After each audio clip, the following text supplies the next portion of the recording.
តកតងនឹងសម្លេងរបស់លោកកឹមសុខាដង្ហើយទៅម្ដាយដែលកំពុងតែអឺ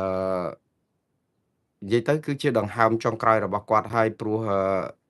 ម្ដាយរបស់លោកកឹមសុខាវ័យ100ឆ្នាំហើយបងប្អូនហើយពេលនេះគឺកំពុងតែសង្គ្រោះបន្ទាន់នៅឯគេហដ្ឋានរបស់គាត់ទេព្រោះអីបើតាមដំណឹងពីគ្រួសារបានឲ្យដឹងថាម្ដាយរបស់លោកកឹមសុខាដែលកំពុងតែឈឺមានជំងឺចាស់ជរានិងរោគគាព្យាធិនេះគឺដល់ដំណាក់កាលចុងក្រោយដែលគ្រួសារបានទៅនិមន្តព្រះសង្ឃតាអាចារ្យមកឲ្យធម៌ទៅហើយពាក្យថាឲ្យធម៌នេះគឺតាមពពុទ្ធតាមប្រពៃណីទំនៀមទម្លាប់របស់ខ្មែរយើងគឺបានន័យថាជាដំណាក់កាលចុងក្រោយដែលអ្នកជំងឺអាចភ្លឹកឬក៏លែងដឹងខ្លួនឬក៏អាចថានៅសល់តែដង្ហើមទៅហើយឲ្យធម៌ទៅដើម្បីបញ្ជូនគាត់ទៅកាន់បរៈលោកឲ្យបានសុខស្ងប់ដោយព្រះធម៌អីអញ្ចឹងហើយបើតាមក្រុមគ្រួសារក៏បានឲ្យដឹងទៀតថាគេមិនអាចនឹងបញ្ជូនគាត់ទៅសង្គ្រោះបន្ទាន់នៅមន្ទីរពេទ្យឆ្ងាយពីផ្ទះទេផ្ទះគាត់នៅខេត្តតាកែវមិនអាចចេញមកបានដោយសារតែជំងឺគាត់ដាបខ្លាំងមែនតើហើយជាដំណាក់កាលចុងក្រោយទៅទៀតគឺក៏គ្មានសង្ឃឹមថានឹងយកទៅព្យាបាលសង្គ្រោះបន្ទាន់ឯណាក្រៅផ្ទះទេអញ្ចឹងទុកនៅព្យាបាលសង្គ្រោះបន្ទាន់នៅផ្ទះទៅគ្រាន់បានកូនចៅនៅជុំគ្នាដង្ហើមចុងក្រោយរបស់គាត់ទាំងអស់គ្នាហើយការជុំគ្នានេះគឺអត់តែមនុស្សម្នាក់គត់គឺកូនសំណប់របស់គាត់តែម្ដងគឺលោកកឹមសុខាដោយសារតែគាត់ជាប់បម្រាមតុលាការនៅឯក្នុងផ្ទះនៅឯទីក្រុងភ្នំពេញនៅឯទួលគោកឯនេះវិញដែលនៅឆ្ងាយគ្នាមិនជាឆ្ងាយប្រហែលទេតកែវភ្នំពេញវិលវិញមិនឆ្ងាយទេបងប្អូនក៏ប៉ុន្តែឆ្ងាយមែនតើដោយសារតែមានរបាំងនៃបម្រាមតុលាការហើយនឹងការហាមប្រាមនឹងការដែលវប្បធម៌យកគ្នាជាសត្រូវស៊ីសាច់ហុតឈាមនេះគឺរឿងនយោបាយនេះធ្វើឲ្យលោកកឹមសុខាឃ្លាតចាកឆ្ងាយពីម្ដាយមិនអាចសួរសុខទុក្ខអីបានទាល់តែសុំទៅតុលាការអីចឹងហើយថ្ងៃនេះបើតាមរយៈFacebook របស់មេធាវីផែងហេងដែលជាសហមេធាវីរបស់លោកកឹមសុខាបានបង្ហោះសារនៅលើបណ្ដាញសង្គម Facebook របស់លោកដោយភ្ជាប់នឹងសម្លេងទូរស័ព្ទរបស់លោកកឹមសុខាដែលទូរស័ព្ទទៅប្រពន្ធរបស់គាត់គឺតាមពិតប្រហែលជាអាចទូរស័ព្ទប្រពន្ធរបស់លោកកឹមសុខាហ្នឹងតាក់ទងមកលោកកឹមសុខាផ្ទាល់ដើម្បីបានភ្ជាប់តាមប្រព័ន្ធវីដេអូតាក់ទងឆ្លើយឆ្លងគ្នាដើម្បីឲ្យបានឃើញមុខម្ដាយពីផ្ទះនៅទួលគោកនេះគឺឃើញតាមរយៈទូរស័ព្ទទេដោយសារតែមិនអាចទៅជួបម្ដាយបានដោយសារបម្រាមតុលាការហើយអ្វីដែលគួរឲ្យក្តុកក្តួលរំជួលដួងចិត្តមែនតើនោះគឺយើងឮសូរសំឡេងលោកកឹមសុខាដែលផ្ញើសារថាអឺ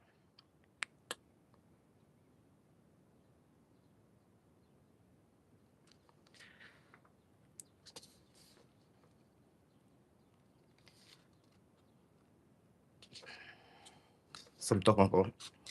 គាត់ថាខ្ញុំខានណាម៉ែបើកភ្នែកមើលកូនណាម៉ែបើកភ្នែកមើលកូនបន្តិចទៅណាម៉ែចាំកូនសិនណាម៉ែកូនកំពុងសុំគេទៅមើលម៉ែចាំសិនម៉ែបើកភ្នែកមើលកូនសិន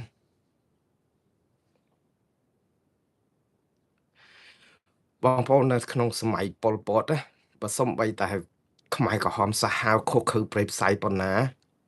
ក៏នៅតែមានប្រជាពលរដ្ឋគាត់លួចរត់ទៅជួបម្ដាយឪពុកឬក៏ប្រថុយការស្លាប់បានទៅដែរប៉ុន្តែនេះគឺនិស្ស័យហួសពីសម័យខ្មែរក្រហមទៅទៀតម្ដាយហើយនឹងកូននៅក្បែរគ្នាបង្កើយក៏តកៅគឺមិនឆ្ងាយទេហើយតាមពិតរឿងនេះមិនមែនជាលើកទី1ទេគឺលោកកឹមសុខាកាលពីប្រមាណសប្តាហ៍មុនហ្នឹងគឺម្ដាយគាត់ឈឺរីងរៃនៅលើគ្រែមិនអាចនឹងទៅមើលម្ដាយទេដោយសារតែបម្រាមតុលាការខ្ញុំថារឿងស្អីក៏ដោយបើយើងឆ្លោះគ្នាយើងស្អប់គ្នាយើងខ្ពើមគ្នាយ៉ាងណាក៏ដោយប៉ុន្តែនេះគឺជាមនុស្សធម៌ខ្ញុំនៅចាំបានថាលោកកឹមសុខាបើកាលពេលគាត់នៅជាប់ពន្ធនាគារគាត់អាចសុំគេទៅមើលចូលរួមពិធីបុណ្យសពរបស់ម្ដាយឬក៏គ្រួសាររបស់លោកហ៊ុនសែនដែលទទួលអនិច្ចកម្មទៅហើយនោះគឺជារឿងមួយដ៏និយាយទៅគឺប្រជាពលរដ្ឋសាទរមែនតើដោយសារតែយើងដឹងហើយថាការធ្វើទុកបុកម្នេញគ្នាយ៉ាងណាប៉ុន្តែចូលដល់មនុស្សធម៌គឺយើងអហោសកម្មនឹងគ្នាហើយទំនាក់ទំនងរវាងកូននិងម្ដាយដង្ហើមចុងក្រោយម្ដាយគេម្ដាយយើងមិន ចំពោះថាតឡាការនេះយើងគិតថាឯករាជ្យប៉ុណ្ណាឬក៏កាត់ក្តីនឹងវាសុក្រិតប៉ុណ្ណាទេប៉ុន្តែរឿងមនុស្សធម៌យើងត្រូវចែកឲ្យដាច់គ្នារវាងនយោបាយបំផ្លាញគ្នានិងរឿងមនុស្សធម៌នៅជាតិសាសនាសំបីតែមនុស្សដែលគេស្អប់គ្នាស៊ីថ្លើមហត់ប្រមាត់យ៉ាងណាក៏គេនៅតែអនុគ្រោះដែរព្រោះរឿងមនោសញ្ចេតនាក្រុមគ្រួសារនេះគឺជារឿងមនុស្សធម៌សុទ្ធសាធឥឡូវនេះគឺសារសំឡេងបែបនេះគឺបានត្រឹមតែឮសំឡេងកូនហៅម្ដាយហើយម្ដាយរបស់លោកកឹមសុខានៅពេលដែលកូនដង្ហោយហៅបែបនេះឮសូរសំឡេងបែបនេះសូម្បីតែគាត់ភ្លឹកគេឲ្យធေါ်ហើយហ្នឹងគឺគាត់ហាក់បីដូចជារលឹកមកវិញខ្លះមិនអាចនិយាយអីបានក៏ដោយនេះតាមអ្វីដែលគ្រួសារឲ្យដឹងគឺដូចជាឮសូរតែឮថាមានកូនឈ្មោះខាហ្នឹងទៅហ្នឹងគឺម្ដាយហ្នឹងរលឹកដូចថាមិនដូចថាដង្ហើមមិនអាចផុតបានតាន់ចាំកូននេះអញ្ចឹងណា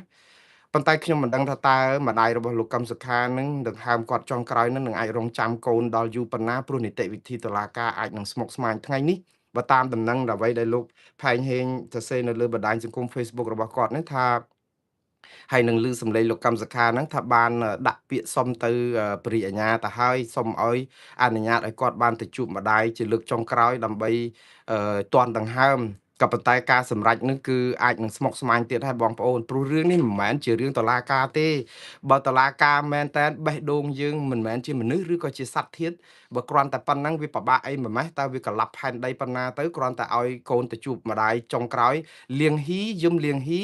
ខកមិនអាចជួបម្ដាយបានហើយដោយសារតែមិនចេញលិខិតសុំទោសរដ្ឋាភិបាលដើម្បីលុតជង្គង់ក្រៅអំពើអយុត្តិធម៌សុកចិត្តឲ្យម្ដាយលាចាកលោកទៅហើយប្រជាពលរដ្ឋថ្កោលទោសជុំវិញពិភពលោកទង្វើអាក្រក់បែបនេះតើអស់លោកលេបចូលទេប្រហែលជាហែលទឹកភ្នែកពួកគាត់មិននេះទេហើយកុំបាច់មកប្រាប់មកថាតឡាការគេឯករាជ្យនីតិវិធីគេត្រូវមានកខកខមិនបាច់ទេអស់លោកទៅបោកប្រជាពលរដ្ឋយ៉ាងណាក៏គេមិនជឿដែរបើគ្មានបញ្ជាពីលោកហ៊ុនសែនមកទេរឿងស្អីក៏វាមិនទៅរួចដែរហើយបើលោកហ៊ុនសែនបញ្ជាមកថាអូខេហើយគឺអូខេហើយរឿងស្អីក៏ទៅបានដែរកុំយកតឡាការកុំយកប្រព័ន្ធស្អីហ្នឹងមកបិទបាំងថាយើងនឹងមានឯករាជ្យពីគ្នាតឡាការកម្ពុជាអត់ដែលឯករាជ្យមកពីណាទេប្រព័ន្ធដឹកនាំរដ្ឋកម្ពុជាបាយបិណ្ឌជាបាយបាត3បុត3ពំនូតពូតចូលគ្នាចឹងមកយោហើយគេដឹងអស់ហើយអត់ចាំបាច់អស់លោកមកកុហកបោកប្រាស់ប្រជារាស្ត្រអីណាមកយកថាស្ថាប័ននេះឯករាជ្យស្ថាប័ននេះត្រូវតារដ្ឋាភិបាលមិនជ្រៀតជ្រែកកិច្ចការផ្ទៃក្នុងតុលាការគ្មានបញ្ជាពីមនុស្សណាទេតុលាការគេឯករាជ្យមិនបាច់កុហករាស្ត្រទេ30-40ឆ្នាំគេដឹងអស់ហើយអស់លោកបោកគេលែងបានហើយប្រជាពលរដ្ឋខ្មែរមិនល្ងងពេកទេបងប្អូនត្រូវចាំក៏ប៉ុន្តែមិនមែនបានន័យថាអស់លោកធ្វើដូច្នេះបោកប្រាស់ប្រជាពលរដ្ឋទៅហើយគិតថាចំណេញនយោបាយនឹងហើយប្រជាពលរដ្ឋក្តៅក្រហាយនឹងចំណេញអីវាខាតទេវាអត់មានចំណេញគណៈបកប្រជាជនកម្ពុជាឬរដ្ឋាភិបាលទេម៉ោងនេះសំបីតែឲ្យលោកកឹមសុខាទៅជួបម្ដាយរបស់លោកហ្នឹងក៏ស្ទើរតែហួសពេលទៅហើយសម្រាប់រដ្ឋាភិបាលព្រោះអីវាជារឿងអយុត្តិធម៌ហួសហេតុត្រូវដោះលែងគាត់ឲ្យចេញពីពន្ធនាគារទម្លាក់ចោលបទចោលអីទាំងអស់បាត់ទៅហើយក៏ប៉ុន្តែរឿងចុងក្រោយមួយដើម្បីយ៉ាងហោចណាស់បើវាអាក្រក់ជួយជាតិយ៉ាងណាក៏កុំឲ្យប្រជាពលរដ្ឋនៅចងកំហឹងខ្លាំងពេកក៏ឲ្យគាត់ទៅជួបម្ដាយជាលើកចុងក្រោយទៅយប់នេះនាំគ្នាបន់ស្រន់កុំឲ្យម្ដាយលោកកឹមសុខាផុតនៅយប់នេះហើយខ្ញុំក៏សូមបួងសួងឲ្យអរុគអរិយទេវតាវត្ថុស័ក្តិសិទ្ធិក្នុងលោកនេះជួយបីបាច់ថែរក្សាធ្វើឲ្យម្ដាយរបស់លោកកឹមសុខាបាននៅដង្ហើមអាចរស់នៅបាន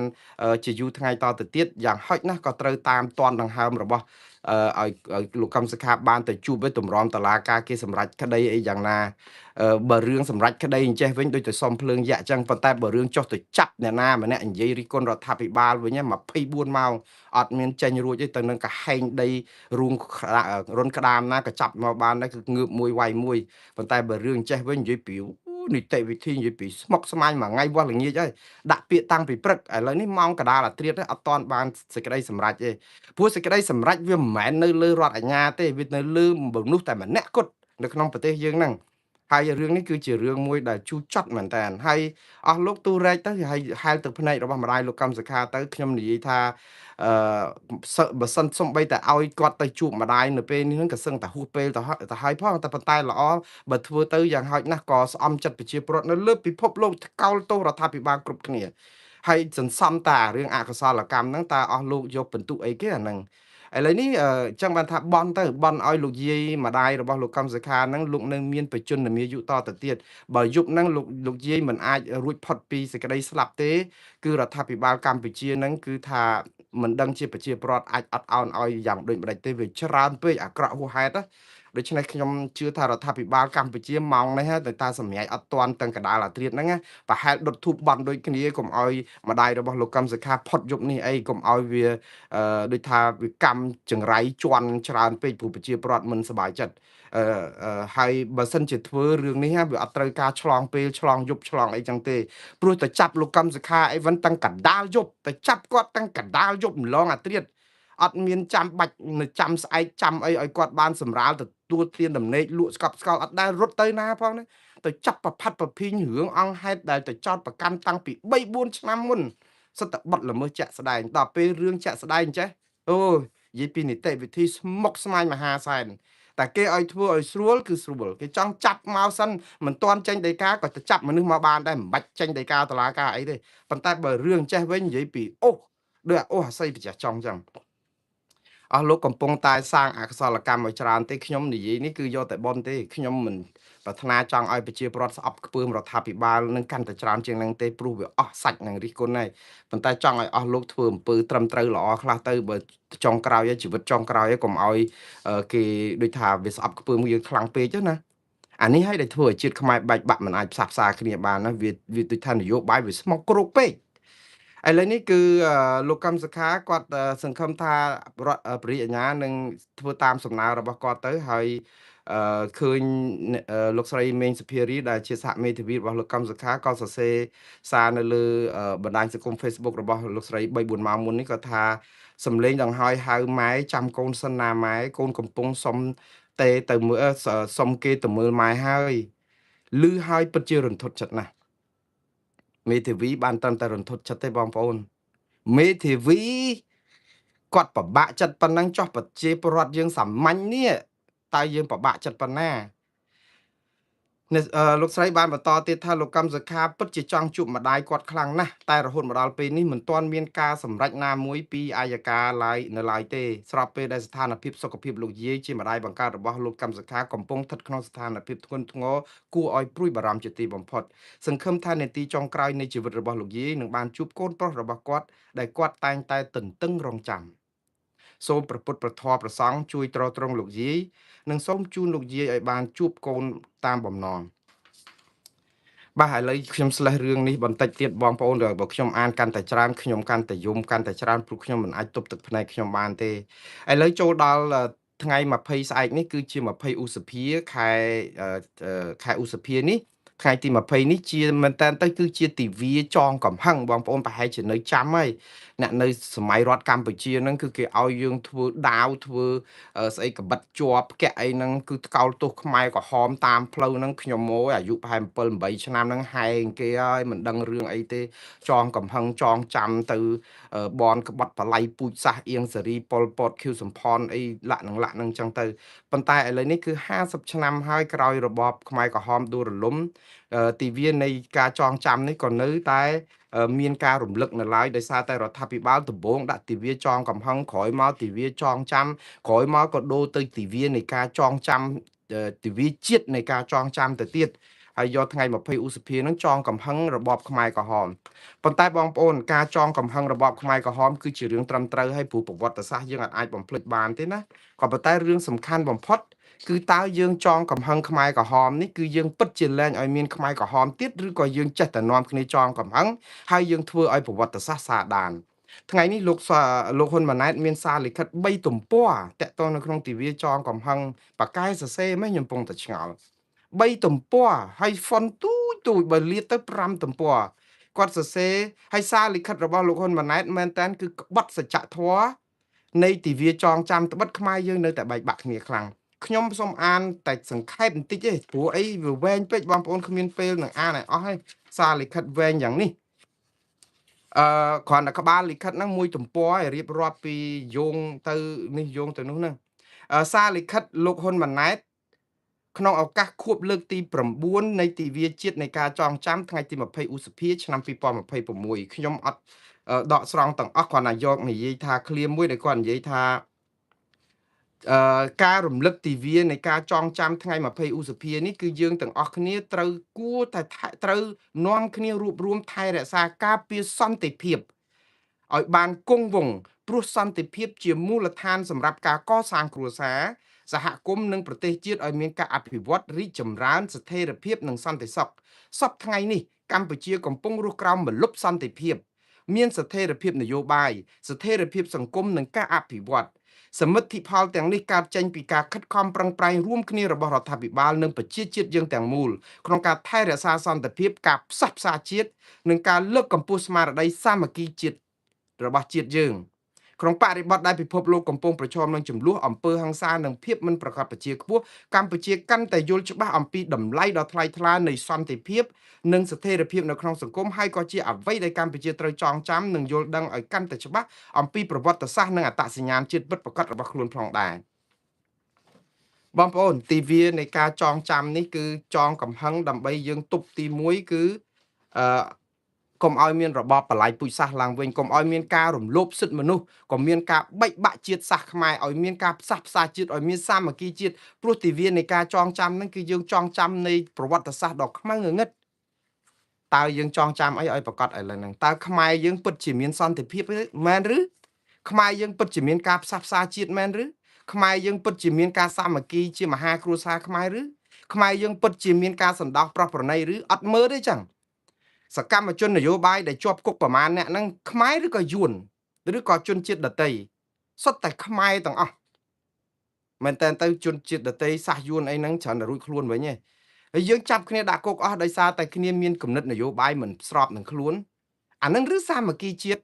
ហើយសន្តិភាពហ្នឹងសន្តិភាពនៅក្នុងការដែលប្រជាពលរដ្ឋក្តៅក្រហាយឆ្លោះគ្នាគ្មានទីបញ្ចប់បែបនេះហើយទៅខ្ញុំដល់ឃើញសារលិខិតបែបនេះវាផ្ទុយនឹងខ្លឹមសារពិតហេតុអីបានជាអ្នកនយោបាយខ្មែរអ្នកដឹកនាំខ្មែរចូលចិត្តប្រើអាសានយោបាយប្រជាពិធដ្ឋម៉េះចូលចិត្តគេឲ្យចិត្តជាទេវទត្តមាត់ជាទេវតាមាត់នឹងនិយាយព្រោះណាស់ប៉ុន្តែចិត្តយើងនឹងគឺជាទេវទត្តគឺអាក្រក់ជួជាតិចុះបើសិនជាលោកហ៊ុនម៉ាណែតចង់ផ្សះផ្សាបង្រួបបង្រួមជាតិហេតុអីក៏មិនដោះលែងអ្នកទោសនយោបាយអស់មកហេតុអីក៏មិនបញ្ឈប់ទៅអាបបធរងើបមួយវាយមួយហ្នឹងហេតុអីមិនឲ្យមានសិទ្ធិមនុស្សប្រជាធិបតេយ្យឡើងវិញមកហេតុអីមិនបង្រួមជាតិឲ្យខ្មែរឈប់ឆ្លោះគ្នារកយុត្តិធម៌ហើយបើប្រព្រឹត្តខុសយើងទទួលកំហុសហើយសុំទោសទៅហើយជួសជុលសំណងទៅហើយជូតទឹកភ្នែកបន្តដំណើរទៅទៀតហេតុអីចឹងទាំងអស់នឹងយើងធ្វើអត់បានខ្ញុំពងតែឆ្ងល់ហើយហេតុអីបានជាយើងនៅតែគិតថាយើងទាំងអស់គ្នានឹងនាំគ្នាកុំឲ្យប្រវត្តិសាស្ត្រសាដានយើងចងចាំទិវានឹងទៅដើម្បីយើងធ្វើឲ្យប្រទេសយើងរុងរឿងអភិវឌ្ឍផ្សះផ្សាគ្នាខ្ញុំមិនទាត់ចោលទេអំពីការអភិវឌ្ឍប្រទេសកម្ពុជាពីបាតដៃទៅទេមកដល់ពេលនេះយើងមានការអភិវឌ្ឍច្រើនណាស់គ្មានការដែលនរណាទៅទាត់ចោលការអភិវឌ្ឍក៏ប៉ុន្តែការអភិវឌ្ឍទាំងអស់នេះកុំបានកិច្ចព្រមព្រៀងសន្តិភាពទីក្រុងប៉ារីទេកុំតែមានការជួយពីសហគមន៍អន្តរជាតិមានបពប្រឆាំងមានអង្គការសង្គមស៊ីវិលអីចូលរួមកុំអីក៏អត់ដល់ប៉ុណ្ណឹងដែរហើយប៉ុណ្ណឹងបើសិនជាយើងកុំបំផ្លាញប្រជាធិបតេយ្យសិទ្ធិមនុស្សកម្ពុជាមិនដឹងលឿនប៉ុណ្ណាមិនមែនដើរក្រោយថៃ30 40ឆ្នាំទេឥឡូវយើងដើរក្រោយថៃ75ឆ្នាំយើងត្រូវការពេល75ឆ្នាំទៀតបានដើរតាន់ថៃដើរតាន់មិនបងប្អូនគេអង្គុយផឹកតែយើងរត់ដាច់ខ្យល់ស្លាប់ហ្នឹងដូច្នេះយើងគួរភ្ញាក់រលឹកឡើងវិញរឿងហ្នឹងហើយមិនមែនជារឿងអីចិត្តតែយកសារអីល្អសាមើលល្អតែស្ដាប់ទេខ្ញុំលើកទឹកចិត្តខ្ញុំបានប្រាប់ហើយថាខ្ញុំមិនខ្វល់រឿងតកូលណាមកកាន់រដ្ឋាភិបាលទេតកូលហ៊ុនតកូលទាតកូលកំតកូលសុកតកូលរុងតកូលសំតកូលថាច់តកូលសឿនអីក៏ដោយកាន់ទៅតែសំខាន់យើងធ្វើឲ្យជាតិនេះមានការផ្សះផ្សាគ្នាឲ្យដូចពាក្យមាត់ដែលរដ្ឋាភិបាលឬក៏មន្ត្រីដឹកនាំប្រទេសចង់បានមើលកុំឲ្យតែយើងនាំគ្នាផលិតប្រឡប់ថាម៉ាយកទៅសងឲ្យតែរួចពីមាត់ណាឥឡូវនេះគឺសារបែបនេះខ្ញុំឃើញសាររបស់លោកបណ្ឌិតឡាមម៉ុងហៃដែលគាត់បញ្ចេញសារនៅលើបណ្ដាញសង្គម Facebook របស់គាត់មិនជាតបអីទៅនឹងសាររបស់លោកហ៊ុនម៉ាណែតទេគាត់ថាលោកបណ្ឌិតឡាមម៉ុងហៃគាត់សរសេរថាប្រវត្តិសាស្ត្រហេតុអីក៏នៅតែសាដានដូចគ្នាហេតុអីបានជាអ្នកដឹកនាំកម្ពុជាអត់ព្រមរៀនពីប្រវត្តិសាស្ត្រសោះសម្លាប់គ្នារង្គាលឬក៏ធ្វើបាបធ្វើទុកបុកម្នេញគ្នាអត់ព្រមរៀនសូត្រគាត់ថាអញ្ចេះស្លាប់ច្រើនដងហើយខ្មែរយើងលោកឡាំបងហាញគាត់ទៅសេស្លាប់ច្រើនដងហើយខ្មែរយើងនៅក្នុងប្រវត្តិសាស្ត្រតែអត់បានរៀនពីប្រវត្តិសាស្ត្រដើម្បីកែលម្អការគ្រប់គ្រងដឹកនាំរដ្ឋឲ្យបានល្អជាងមុននឹងទេចឹងលោកបណ្ឌិតឡាម៉ុងហៃសួរសំណួរចាក់ដោតមែនតើប៉ុន្តែមិនដឹងអ្នកណាឆ្លើយទេលោកបណ្ឌិតខ្ញុំក៏មិនដឹងមានចម្លើយអីយ៉ាងម៉េចដែរព្រោះអ្នកសួរបានតែសួរអ្នកអត់ឆ្លើយគឺនៅតែអត់ឆ្លើយដដែលការប្រព្រឹត្តនៅតែដដែល បាទឥឡូវយើងបន្តទៅទៀតលោកអ៊ុំសំអានឯណោះក៏ថាទាហានថៃបានរីបន្លាលួសនិងប្រើគ្រឿងចាក់ជីកប្រឡាយកំណត់ព្រំដែនថ្មីរំលោភដីខ្មែរនៅឯខេត្តបាត់ដំបងហើយខ្ញុំនឹងក៏សរសើរលោកអ៊ុំសំអានដែរលោកអើយតត្រុកមួយថ្ងៃអត់ទំនេរទេគឺថាយកអាព័ត៌មានពីរឿងព្រំដែនហ្នឹងគាត់នៅឯណាអារីโซណានៅអាមេរិកហ្នឹងគឺថាឈឺចាប់នឹងរឿងព្រំដែនរាល់ថ្ងៃនេះក៏ដាក់ថាទាហានថៃបាន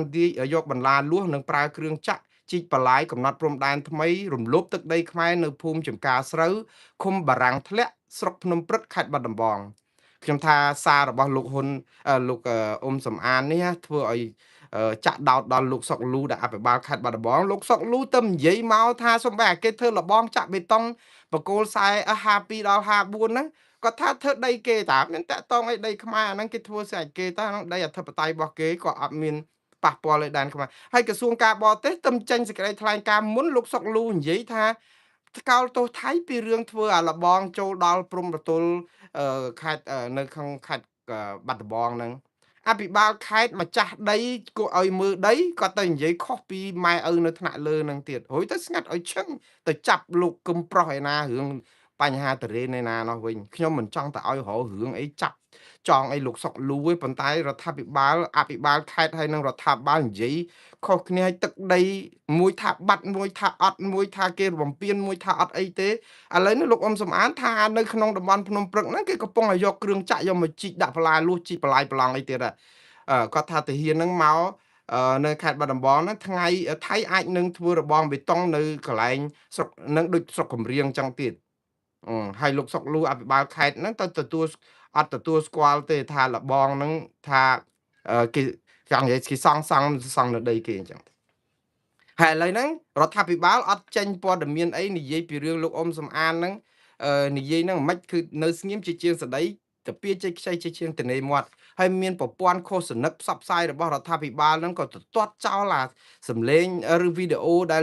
ឬក៏ណែរូបភាពដែលលោកអ៊ុំសំអាននិយាយពីរឿងកើតឡើងនៅអាស្អីភូមិចំការស្រូវឃុំបារាំងធ្លាក់ស្រុកភ្នំព្រឹកខេត្តបាត់ដំបងហ្នឹងថាជាព័ត៌មានคล้ายៗអីណាកោកសឹកមាត់តដោកឆ្អែតតពោះកបីដូចគ្នាទេអស់លោកអើយបើចង់ចោតប្រកាន់លោកអ៊ុំសំអានថាផ្សព្វផ្សាយព័ត៌មានមិនពិតណាលោកអ៊ុំសំអាននិយាយពីដីខ្មែរដែលថៃយកបាន62ទីតាំងហើយរដ្ឋាភិបាលបើគ្រាន់បើសិនជាប្រកែមែនដាក់និយាមការមកអស់មកដីនឹងនៅណាគេយកបានប្រមាណចងាយប្រមាណទំហំប្រមាណអស់ប្រមាណនៅទីតាំងណាឲ្យប្រជាពលរដ្ឋខ្មែរមើលមកដាក់ database នៅលើអ៊ីនធឺណិតមកហ្មងមើលឲ្យគេចុចមើលហ្មងណាឥឡូវនេះចំណុចទី1លោកអ៊ុំសំអាននិយាយថានៅកន្លែងនេះឥឡូវ62ចំណុចហ្នឹងវាមានចឹងអត់ខុសប្រមាណត្រូវប្រមាណអាហ្នឹងបានយើងអាចតបទល់ជាមួយនឹងលោកអ៊ុំសំអានបានហើយដល់ឥឡូវចិត្តទៅទាត់ចោលទៅពីអញ្ចឹងទៅរួចទៅអត់មានព័ត៌មានខ្លួនឯងផោះតាំងអញ្ចឹងយើងទៅតុលាការយើងធ្វើអញ្ចឹងពេលដែលគេចោទប្រកាន់ថាអ្នកឯងបានរំលោភកូនគេកូនស្រីគេហើយគេមាន DNA មានអីមកបញ្ជាក់មកថាអ្នកឯងពិតជាបានរំលោភខ្សែសន្តិវៈលើក្មេងស្រីមិនគ្រប់អាយុអីចឹងហើយទៅយើងជាជនជាប់ចោទហ្នឹងយើងគាត់និយាយថាអូខ្ញុំអត់ទេខ្ញុំស្អាតស្អំណាស់ខ្ញុំអត់មានប្រព្រឹត្តចឹងហើយចឹងរួចខ្លួនហ៎តឡាការគឺតើតែយើងទៅបញ្ជាក់ប្រាប់ថាថ្ងៃហ្នឹងម៉ោងហ្នឹងយើងអត់នៅកន្លែងហ្នឹងទេនោះយើងទៅធ្វើដំណើរទៅស្រុកណាស្រុកយៈណាហើយយើងអត់ដែលស្គាល់ភូមិហ្នឹងទេយើងមិននៅស្រុកភូមិហ្នឹងមនុស្សខុសគ្នាឡាក់ហ្នឹងឡាក់តើតែមានភ័ស្តុតាងមកបញ្ជាក់បានយើងអាចឈ្នះក្តីគេហើយតើឥឡូវយើងប្រហើចោលចឹងអូគាត់និយាយមិនពិតទេតឡាការជឿយើងមិនមែនយើងនិយាយចឹងខ្ញុំអត់មានបានលួចគេខ្ញុំអត់មានបានរំលោភគេអញ្ចឹងគេកាត់ទោសឲ្យយើងរួចខ្លួនមែនវាមិនមែនអញ្ចឹងទេយើងត្រូវមានភ័ស្តុតាងហើយភ័ស្តុតាងហ្នឹងមិនមែនត្រូវការប្រជាពលរដ្ឋសុំទេអស់លោកត្រូវយកដាក់មកថាដីប្រមាណបាត់ប្រមាណនិយមការអីគេខ្លះ GPS ចុចទៅកន្លែងហ្នឹងឃើញអត់យើងយកនយោបាយប្រជាពិធដាក់ទៅអស់បាត់ច្រើនទៅខ្លាចប្រជាពលរដ្ឋនឹងមួម៉ៅក្តៅកាហាយទៅទប់កំហឹងប្រជាពលរដ្ឋអត់បានអញ្ចឹងស្អំទៅឲ្យស្មានទៅលោកហ៊ុនសែនថាបាត់ទាំងប្រមាណហិកតាហ្នឹងដល់អញ្ចឹងស្ដាប់ទៅអូលោកហ៊ុនសែនថាបាត់ដីប្រមាណហិកតាប្រមាណហិកតាដី60កន្លែងជាងប្រមាណហិកតារាប់រយគីឡូម៉ែត្រដោយតបនិយាយប្រមាណហិកតាហើយទៅនិយាយរឿងហ្នឹងប៉ិនកូនដៃអីចឹងទៅហើយប្រជាពលរដ្ឋហ្នឹងឮសូរគាត់ថាប្រមាណហិកតាអញ្ចឹងប្រហែលជាប្រមាណកូនដៃគ្រាន់តែផ្ទះប្រជាពលរដ្ឋនៅភូមិជោគជ័យឯព្រៃច័ន្ទណារាប់គីឡូដីហើយហ្នឹងហើយចុះហ្នឹងអត់គិតរឿងទីតាំងភ្នំទ្រាប់ប្រាសាទតាមាន់ធំប្រាសាទតាមាន់តូចខ្នាប្រាសាទតាកបីស្អីទីតាំងមកកណោ50 60កន្លែងដែលគេយកហ្នឹងរួចទៅអើយចឹងបានថាអស់លោក ខ្ញុំជឿថាធ្វើបែបនេះគឺអស់លោកនឹងធ្វើឲ្យប្រជាពលរដ្ឋកាន់តែមានមន្ទិលនឹងរបៀបដឹកនាំរដ្ឋរបស់អស់លោកទេហើយឥឡូវនេះគឺចូលព័ត៌មានបន្តទៅទៀតគឺសំណោះទាហានខ្មែរបានទៅត្រឹមអង្គុយចោលភ្នែកមើលពីចម្ងាយមើលទូកុងតឺន័រថៃដាក់ពាត់យកដីខ្មែរតាមអំពើចិត្តបានតែប៉ុណ្ណឹងបងប្អូនទាហានដាក់កាភ្លើងមួយក្បែរម៉ូតូសម្លឹងចោលភ្នែកឆ្ងាយទៅមើលទូកុងតឺន័រដែលគេដាក់លើដីយើងមានកាភ្លើងនៅដៃបូជាជីវិតពលីជីវិតដើម្បីការពារជាតិឥឡូវជាតិគេយកអស់ហើយហ្នឹងដីគេយកអស់ហើយយើងនឹងអង្គុយអោបកាភ្លើងត្រិលទៅត្រិលមកជួនកាលហ្នឹងទៅក្បែរលបងបលាលួសហ្នឹងគេឡើងគេឈរពីកុងតឺន័រមកគេភ្ជុងកាភ្លើងគេច្អុលមុខគេមើងងាយយើងទៀតហើយយើងនៅតែប៉ុណ្ណឹងឲ្យគេមើងងាយយើងអត់ប្តឹងទៅតុលាការយុត្តិធម៌អន្តរជាតិព្រហ្មទណ្ឌអន្តរជាតិតែដែលយើងទៅអាលបងដាក់បលាលួសគេយកដីយើងគេជ្រៀតចូលព្រំដីយើងទៅគេកាប់ដី4-10ធ្នេអត់ទៅប្តឹងគេទេយើងថាយើងនឹងតវ៉ាសុំចរចាទៅចូលទៅក្បែរគេរកមកកាប់ទៀតមកថយទៀតទៅទៀតគេរកកាប់ទៀតយើងមកទៀតហើយចឹងធ្វើចឹងដដែលអត់ព្រមទៅរកវិធីណាផ្សេងរួចពីគេកាប់ហើយចុកសុកចិត្តឲ្យទាហានយើងហ្នឹងទៅប្រឈមមុខអាគេកាប់ហ្នឹងទៀតហើយសិតតែវិរៈកងទ័ពរុញឲ្យទៅស្លាប់តែម្ដងហើយយើងបើសិនជាមែនតែនទៅបើដោះស្រាយតាមផ្លូវតុលាការអន្តរជាតិសឹងតែហ៊ានខ្មែរយើងទាំងអស់ហ្នឹងដកមកអង្គុយផឹកតែនៅក្រោយជាមួយសមរភូមិក្រោយក៏បានដែរព្រោះថៃមិនអាចចូលយកមកអីបានស្រាចិត្តអូជាការពារជាតិយើងត្រូវហើយខ្ញុំនិយាយនេះខ្ញុំចង់និយាយថាតាហ៊ានការពារជាតិយើងមិនអាចទៅដកចេញពីព្រំប្រទល់ដែនរបស់យើងទេយើងត្រូវតែការពារព្រោះជាវិន័យតាហ៊ានយើងត្រូវការពារជាតិប៉ុន្តែឥឡូវការពារអាម៉េចបើគេយក50-60កន្លែងមកអស់ហើយរួចយើងទៅការពារអាកុងតឺន័រគេដែលយើងទៅក្បែរអត់ចង់សង់បានអត់ចង់បានប៉ុណ្ណឹងអញ្ចឹងបានថាទុកជីវិតទាហានយើងឲ្យគង់វង្សផងយើងប្តឹងទៅតុលាការអន្តរជាតិនិងព្រំប្រទានអន្តរជាតិទៅហើយឲ្យគេចាត់ការទៅទុកឲ្យទាហានយើងដោះស្រាយទៅហើយកងកម្លាំងយើងរក្សាកម្លាំងសាមគ្គីឲ្យរឹងមាំបើតុលាការគេសម្រេចយ៉ាងម៉េចថៃមិនឲ្យអានឹងចាំវាយថៃហ្មងយកកងកម្លាំងយើងវៃនៅពេលដែលតឡាការគេសម្រេចមកថាថៃអត់ឲ្យអាហ្នឹងបានយើងថាក្លាហានការពារជាតិប៉ុន្តែទៅឥឡូវទៅអាម៉េចបើរដ្ឋាភិបាលចរចាហើយទៅយើងទៅក្បែរបលាលួសនោះទៅធ្វើអីខ្ញុំកំពុងតែឆ្ងល់យើងទៅធ្វើអីបើគេយកម្លោបមកយើងធ្វើអីគេអត់បានប៉ុណ្ណឹងទៅឲ្យតែល្អមើលស្រីគេក្លាហានគេបានរូបបងស្រីដូចនៅល្អបានតែត្រឹមរូបថោះឲ្យបថុយខ្លួនទៀតបថុយគ្រោះថ្នាក់ទៀតព្រោះតែទៅចំគេអាចបាញ់គេអីចឹងមកព្រោះយើងទៅកន្លែងហ្នឹងថៃពុំមានប្រមាណដងហើយថាឲ្យទៅអឺតលើមគេរកតែបាញ់ជួនកាលគេបាញ់ប្រហើចោល4-10គ្រាប់ចឹងគេថាដុតផាវឯណាច្រើនលើកហើយយើងសាំជាមួយគេអញ្ចឹងយើងទៅអត់ដែលបានមកវិញស្អីទេបានតែគេធ្វើមើងងាយយើងអញ្ចឹងយើងអត់អាចទៅចូលរើបលាលួសគេបានណាយើងគ្រាន់តែទៅឲ្យតែឃើញនាមឲ្យតែឃើញតែរវល់ណាខ្ញុំនិយាយនេះមិនមែនបានន័យថាបន្ទុចបាក់បងប្អូនមិនឲ្យការពារទឹកដីទេប៉ុន្តែបងប្អូនអត់ត្រូវរមាត់យើងស្អំចិត្តប្រជាពលរដ្ឋថាយើងអត់មានថយទៀតទេយើងនៅក្រាញនៅណាក្រាញដល់ណាក៏អត់បានដីនឹងមកវិញដែរតោះតែយើងប្តឹងគេព្រោះយើងសញ្ញាឲ្យគេបាត់ទៅហើយឥឡូវទៅពេលទៅទាហានអញ្ចឹងទៅលោកម៉ែនណាតឯនោះនៅឯន័រវេឯណាលោកក៏ឈឺចាប់ខ្លោចផ្សាសរសេរសារមកដាក់អញ្ចេះភ្ជាប់ជាមួយយោបល់ក្រោមដកស្រាយចំណងជើងដែលថាមើលរូបថតនេះគួរឲ្យឈឺចាប់ខ្លោចចិត្តតម្រងជាមួយនឹងទាហានខ្មែរយើងស្របពេលដែលគាត់អង្គុយលើម៉ូតូសម្លឹងមើលទៅទូកុងតឺន័រថៃដាក់ពាត់យកដីខ្មែរតាមអំពើចិត្តការខ្លោចចិត្តនេះគឺដោយនឹកសំណោះដល់ជីដូនជីតាបុព្វបុរសខ្មែរដែលខំថែរក្សាទឹកដីយ៉ាងលំបាកប៉ុន្តែពេលនេះទឹកដីនេះត្រូវបានបរទេសជិតខាងឈ្លានពានជារៀងរាល់ថ្ងៃសប្តាហ៍ថ្ងៃនេះមេដឹកនាំខ្មែរទុនខ្សោយខ្លាំងណាស់ហើយថែមទាំងបាត់បង់គោលចំហក្នុងការការពារទឹកដីក៏ប៉ុន្តែបែរជាខំប្រឹងការពារអំណាចតពូជដែលធ្វើឲ្យបែកបាក់ស្មារតីជាតិយ៉ាងធ្ងន់ធ្ងរលោកម៉ែនណាតបន្តថានេះគឺជារឿងគួបផ្សំមួយក្នុងចំណោមវិបត្តិសង្គមចាក់ស្រេះជាច្រើនបណ្ដាលឲ្យបរទេសជិតខាងជាពិសេសថៃកំពុងមើលស្រាលនិងប្រមាថកម្ពុជាយ៉ាងដំណំជាដំណោះស្រាយលោកស្នើដូចតទៅទី1ក្រុមមេដឹកនាំខ្មែរត្រូវភ្ញាក់រលឹកនឹងតាំងចំហឡើងវិញនៅក្នុងការការពារជាតិទឹកដីយើងឲ្យបានពិតប្រាកដទី2មេដឹកនាំត្រូវតែផ្សះផ្សាស្មារតីជាតិស្របតាមខ្លឹមសាររដ្ឋធម្មនុញ្ញកម្ពុជាសប្តាហ៍និងស្របតាមគោលការណ៍ច្បាប់អន្តរជាតិទី3ត្រូវកែតម្រង់ប្រព័ន្ធគ្រប់គ្រងរដ្ឋនិងរចនាសម្ព័ន្ធសង្គមនានាដោយធានាឲ្យបាននៅឯករាជ្យម្ចាស់ការនៃស្ថាប័នជាតិនីមួយៗរួមទាំងស្ថាប័នយុតិធធស្ថាប័ននីតិបញ្ញត្តិនិងស្ថាប័នប្រតិបត្តិជាដើមទី4ត្រូវធ្វើទំនើបកម្មវិស័យការពារជាតិដោយពិតប្រាកដរួមទាំងវិស័យសេដ្ឋកិច្ចវិស័យអប់រំវិស័យអាទិភាពមួយចំនួនទៀតទី5ក្នុងស្ថាន នភាពចំពោះមុខនៃការឈ្លានពានពីសំណាក់បរទេសនេះនោះរដ្ឋាភិបាលកម្ពុជាត្រូវតែប្រើសិទ្ធិការពារខ្លួនគឺសិទ្ធិស្វ័យការពារស្របតាមច្បាប់អន្តរជាតិត្រូវតែពង្រឹងនយោបាយការទូតខ្លាំងក្លាឲ្យឆ្លាតវៃនិងត្រូវតែប្តឹងប្រទេសថៃទៅតុលាការអន្តរជាតិបាទនេះគឺជាអត្ថបទរបស់គាត់បានតែអញ្ចឹងឯងបងប្អូនកោកសឹកមាត់តដោកឆ្អិតតពុះកបីទេឥឡូវហ្នឹងរដ្ឋាភិបាលមិនធ្វើអីគឺស្រេចគេព្រោះគេជាអ្នកគ្រប់គ្រងប្រទេសប្រជាពលរដ្ឋបានតែស្រែកនៅក្រៅប្រទេសស្រែកបានបើនៅក្នុងប្រទេសស្រែកនេះលោកម៉ែនណាតជាប់គុក24ម៉ោងខ្ញុំធានាមកឥឡូវនេះគឺយើងបន្តទៅទៀតបងប្អូនតាក់ទងនឹងលោកសំរងស៊ីឯណោះកំពុងតែរកអន្តរាគមន៍ពីរដ្ឋាភិបាលបារាំងជំរុញឲ្យរដ្ឋាភិបាលកម្ពុជាស្ដារសិទ្ធិមនុស្សនិងប្រជាធិបតេយ្យឡើងវិញបាទលោកសំរងស៊ីដែលជាប្រមុខនៃរដ្ឋាភិបាលក្រៅប្រទេសឬរដ្ឋាភិបាល$20ឯករាជ្យ$20នេះគឺគាត់នៅតែដុតដៃដុតជើងហើយគាត់ជាប្រជាពលរដ្ឋខ្មែរមានសញ្ជាតិបារាំងដូច្នេះក្នុងនេះគឺគាត់មានសិទ្ធិជាប្រជាពលរដ្ឋខ្មែរបារាំងម្នាក់ដែលអាចសរសេរលិខិតទៅប្រធានាធិបតីបារាំងលោកម៉ានូអែលម៉ាក្រុងហើយនឹងសរសេរទៅតំណាងនៃសហគមន៍អឺរ៉ុបដែរតាក់ទងនឹងរឿងមួយដែលសំខាន់ណាបងប្អូនហើយសាររបស់លោកសំរងស៊ីនេះខ្ញុំជឿថាជាសារដ៏ថ្លៃថ្នូរត្រឹមត្រូវនៅក្នុងការជម្រាបទៅថ្នាក់ដឹកនាំបារាំងដែរព្រោះអីនៅក្នុងខែវិច្ឆិកាខាងមុខនេះលោកម៉ានូអែលម៉ាក្រុងគឺសន្យាថានឹងទៅចូលរួមរៀបចំពិធីខួបឬក៏លើកស្ទួយសម្ព័ន្ធប្រទេសដែលនិយាយភាសាបារាំង Francophonie ជាជំនួបកំពូលរបស់ប្រទេសនិយាយភាសាបារាំងនៅប្រទេសកម្ពុជានៅទីក្រុងភ្នំពេញតែម្ដងដូច្នេះជាកិត្តិយសរបស់កម្ពុជាដែរដែលស្វាគមន៍បារាំងហើយបារាំងទៅធ្វើពិធីនេះគឺគោលបំណងធំបំផុតគឺពង្រឹង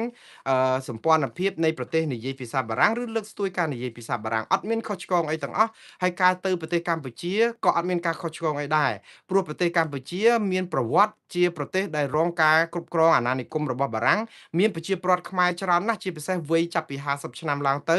គឺនៅចេះចាំភាសាបារាំងស្ទាត់ជំនាញដោយសារតែកាលពីដើមឡើយយើងរៀនភាសាបារាំងនៅសាលានៅអីចឹងហើយចាស់គាត់ចេះបារាំងច្រើនហើយយើងក៏ខ្ចីពាក្យបារាំងយកមកប្រើច្រើនដែរគ្រាន់តែថាឥឡូវនេះភាសាអង់គ្លេសបានវាយលុកមិនមែនតែប្រទេសកម្ពុជាទេនៅលើពិភពលោកអស់ទៅហើយចឹងបានប្រទេសបារាំងក៏ចង់ឲ្យភាសាបារាំងហ្នឹងនៅរស់រវើកអញ្ចឹងហើយបានជាចេះតែចង់ជួបប្រជុំប្រទេសដែលនៅមាននិយាយភាសាបារាំងធ្លាប់មានប្រវត្តិនិយាយភាសាបារាំងហ្នឹងឲ្យមកជុំគ្នាលើកស្ទួយភាសានេះឡើងវិញអត់មានអីខុសឆ្គងទេ